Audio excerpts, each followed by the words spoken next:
શરૂઆતમાં મારાથી 4 રાઉન્ડ પણ દોડાતા નહોતા. ત્યારબાદ તેને મેં કન્ટિન્યુ કરવાથી છેલ્લે મારે 5 કિલોમીટર હું દોડતો થઈ ગયો. રનિંગ કરતા પહેલા હું એનર્જી માટે દેશી ગોળનો ઉપયોગ કરતો હતો.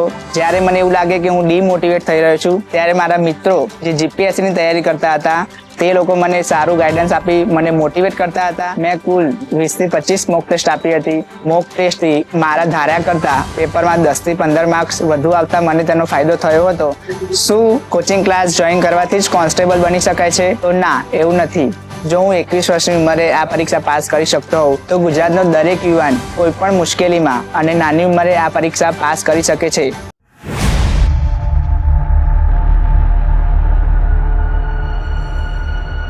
નમસ્કાર મિત્રો, મારું નામ દક્ષ જીતેન્દ્રકુમાર બારોટ, રહેઠાણ કલોલ, જિલ્લો ગાંધીનગર. આજે હું થિંક મોરના માધ્યમથી મારી કોન્સ્ટેબલની જર્ની વિશે આપના સુધી શેર કરીશ.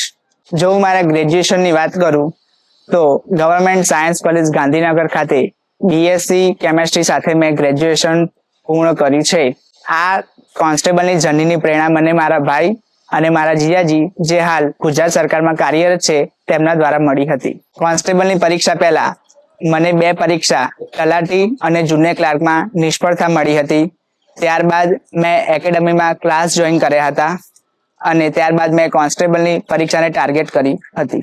કોન્સ્ટેબલની પરીક્ષા માટે મારા માટે સૌથી ચેલેન્જિંગ ફેઝ રનિંગ હતું, જેના માટે મેં 5 મહિને પ્રેક્ટિસ કરેલી અને મેં એકેડમી પણ જોઈન કરી હતી. શરૂઆતમાં મારાથી 4 રાઉન્ડ પણ દોડાતા નહોતા. ત્યારબાદ તેને મેં કન્ટિન્યુ કરવાથી છેલ્લે મારે 5 કિલોમીટર હું દોડતો થઈ ગયો અને મેં 23 મિનિટ અને 24 સેકન્ડમાં ગ્રાઉન્ડ પાસ કર્યું. મેં રનિંગના 5 મહિના દરમિયાન મેં ડાયટ ફોલો કર્યું હતું અને બહારની વસ્તુ એવોઇડ કરતો હતો. તેના લીધે રનિંગમાં ઘણો ફેર પડે છે, જેનું આપણે ધ્યાન રાખવું જોઈએ. હવે જો હું તમને રનિંગની વધારે વાત કરું તો રનિંગ કરતા પહેલા હું એનર્જી માટે દેશી ગોળનો ઉપયોગ કરતો હતો, જેનાથી આપણું એનર્જી મળે છે.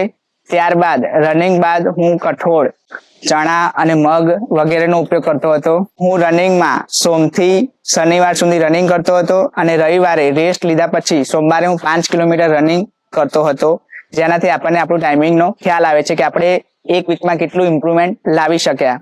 રનિંગની વાત કરીએ તો સૌથી વધારે તેમાં ઇમ્પોર્ટન્ટ છે એક્સરસાઇઝ. આપણે એક્સરસાઇઝ પર વધારે ધ્યાન રાખવું જોઈએ, જેનાથી આપણું રનિંગમાં ઇમ્પ્રુવમેન્ટ આવે છે. હવે જો આપણે કોન્સ્ટેબલની લેખિત પરીક્ષા વિશે વાત કરીએ તો તેના સિલેબસના અનુસંધાને આપણા માટે 3 સબ્જેક્ટ મેથ્સ, રિઝનિંગ અને પોલિટી જે ખૂબ મહત્વના સાબિત થાય છે. તો હું મારી બુક લિસ્ટ વિશે તમને વાત કરીશ. તો મેથ્સ અને રિઝનિંગ માટે મેં બેઝિક મેથ્સ માટે મેં હેક્ઝામેક્સ સરને ફોલો કર્યા હતા અને એડવાન્સ મેથ્સ માટે મેં બકુલ સરને ફોલો કર્યા હતા. ત્યારબાદ પોલિટી માટે મેં ઈશ્વા એકેડમીની ડોક્ટર શહેજાદ કાજી સરની બુક ફોલો કરી હતી અને હિસ્ટ્રી, જિયોગ્રાફી અને કલ્ચર માટે મેં યુવાની એનસીઆરટી અને જીસીઆરટી સિરીઝને ફોલો કરી હતી. અને તદુપરાંત મેં મારી જે ક્લાસરૂમમાં જે મારી નોટ્સ બનાવાઈ હતી તેને હું ફોલો કરતો હતો અને તેનું વારંવાર રિવિઝન કરતો હતો, જેના લીધે મને ઘણો ફાયદો થયો હતો. જો હું મારા ડેલી રૂટીનની વાત કરું તો સવારે 5 વાગે ઉઠી હું રનિંગ કરવા જતો હતો. ત્યારબાદ 6:30 ઘરે આવીને હું તૈયાર થઈને 7:30ની બસમાં આવીને 8:30 હું લાઇબ્રેરી પહોંચી જતો હતો ગાંધીનગર. હું કલોલથી ગાંધીનગર દરરોજ અપડાઉન કરતો હતો. ત્યારબાદ 8:30 લાઇબ્રેરીમાં આવ્યા, 8:30થી 12 હું કન્ટિન્યુ વાંચતો હતો સવારે. ત્યારબાદ બપોરે જમ્યા પછી હું સૂઈ જતો હતો અને ફરી સાંજે 4 વાગે હું મારા મિત્રો સાથે હું ચા પીવા જતો હતો અને ત્યાં અમે અમારા જે ડેલી રૂટીનમાં જે સબ્જેક્ટ વાંચતા હતા તેની અમે ડિસ્કશન કરતા હતા. ત્યારબાદ સાંજે હું ઘરે પરત જઈ અને રાતે હું બીજા 2 કલાક રીડિંગ માટે આપીને 10 વાગે હું સૂઈ જતો હતો. જો હું લાઇબ્રેરીની વાત કરું તો લાઇબ્રેરી મારા માટે ખૂબ જ ફાયદાકારક રહી છે. હું કલોલથી ગાંધીનગર ફક્ત લાઇબ્રેરી માટે અપડાઉન કરતો હતો. લાઇબ્રેરીમાં મને ખૂબ જ સારું વાતાવરણ મળતું હતું અને હું ભટક્યા વિના શાંતિથી તૈયારી કરી શકતો હતો. જ્યારે મને એવું લાગે કે હું ડીમોટિવેટ થઈ રહ્યો છું, ત્યારે મારા મિત્રો જે જીપીએસસીની તૈયારી કરતા હતા તે લોકો મને સારું ગાઈડન્સ આપી મને મોટિવેટ કરતા હતા, જેના લીધે મને ઘણો ફાયદો થયો હતો. મારા મિત્રો જે જીપીએસસીના ઇન્ટરવ્યુ સુધી પણ પહોંચેલા છે તે લોકોએ મને સાચું માર્ગદર્શન આપ્યું. મારી એ ઉંમર 21 વર્ષ છે અને મારા પપ્પા હાલ નથી, તો તેમણે મને ગાઈડન્સ આપ્યું કે તમારે કોઈ પણ એક એક્ઝામની તૈયારી કરી હાલ તમારે જોબ લઈ લેવી જોઈએ સરકારી, પછી તમે આગળ તૈયારી કરી શકો. તો મેં કોન્સ્ટેબલની તૈયારી કરી, કોન્સ્ટેબલની એક્ઝામ પાસ કરી અને અત્યારે હાલ હું PSI અને DYSO મેન્સની તૈયારી કરું છું અને આગળ હું આ રીતે એક્ઝામ આપતો રહીશ. જો હવે મોક ટેસ્ટની વાત કરીએ તો મોક ટેસ્ટ આપણા માટે ખૂબ જ જરૂરી છે. હું મારી પર્સનલી વાત કરું તો મોક ટેસ્ટથી મને ઘણો જ ફાયદો થયો છે. મેં મારું કોન્સ્ટેબલનો સિલેબસ પૂર્ણ થયા બાદ 1 મહિનો મેં મોક ટેસ્ટ આપ્યા હતા.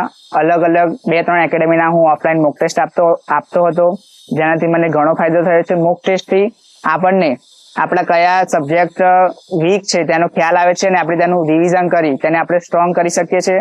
મોક ટેસ્ટથી આપણે પેપરમાં ટાઈમ મેનેજમેન્ટનો આપણને ખ્યાલ આવે છે. મોક ટેસ્ટના ઉપયોગથી મારે કોન્સ્ટેબલના પેપરમાં ઘણો ફાયદો થયો, જેનાથી મેં પેપર સમયસર પૂર્ણ કરી શક્યો. મોક ટેસ્ટના બીજા ફાયદાની વાત કરીએ તો મોક ટેસ્ટથી મારા ધાર્યા કરતા પેપરમાં 10 થી 15 માર્ક્સ વધુ આવતા મને તેનો ફાયદો થયો હતો અને પ્રશ્નપત્ર મારે સમયસર પૂર્ણ થયું હતું. હું મારા રીડિંગ સિવાયના ફ્રી સમયમાં હું સોશિયલ મીડિયાનો ઉપયોગ કરતો હતો, જેમાં હું વોટ્સઅપ, ઇન્સ્ટાગ્રામ અને ટેલિગ્રામનો પણ ઉપયોગ કર્યો હતો. ટેલિગ્રામ ખૂબ જ જરૂરી છે, કેમ કે તેની અંદર આપણે જે કરંટ અફેર્સની PDF, આપણા જે મહત્વની PDF અને અલગ અલગ કોચિંગ ક્લાસની ચેનલ હોય છે, જેનાથી આપણને જાણકારી મળે છે અને આપણને પરીક્ષા લક્ષી આપણને માહિતી મળે છે. જો ઓનલાઈન કોચિંગ ક્લાસની આપણે વાત કરીએ તો જ્યારે પરીક્ષાને ઓછો સમય હોય ત્યારે આપણે ઓનલાઈન કોચિંગ કરી શકીએ છીએ અને જ્યારે પરીક્ષાને લાંબો સમય હોય તો આપણે ઓફલાઈન કોચિંગ પણ કરી શકીએ છીએ. શું કોચિંગ ક્લાસ જોઈન કરવાથી જ કોન્સ્ટેબલ બની શકાય છે? તો ના, એવું નથી.